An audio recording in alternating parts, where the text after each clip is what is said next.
të shmangin ndjekjen e ideve perëndimore. Disa njerëz po ndryshojnë dhe po modifikojnë disa të vërtetat dhe dispozitat e qarta të ligjeve islame që të mos shqetësojnë perëndimorët. Në Kur'an thuhet: "Dhe nëse u bindesh shumicës së atyre që janë në tokë, ata do të shpihen larg rrugës së Allahut.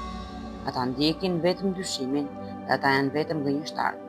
Nuk duhet të ndiqet mendimi që është i përhapur në një botë ignorante dhe me besime të gabuara, por duhet të arrihet mendimi islam dhe të ndiqet ai, edhe nëse disa shqetësohen dhe thonë atë që thonë. Për t'i kënaqur ata, është gabim që të përpiqemi të flasim për gruan në mënyrën që të kundërshtojmë mendimin e Islamit, i cili është burimi i nderit të saj. Pse disa njerëz flasin për gruan ose për të drejtat e njeriut në një mënyrë që sugjeron sikur ne duhet të përpiqemi të afrojmë mendimet tona me ato të perëndimorëve dhe të përshtatemi atyre. Ata janë të gabuar.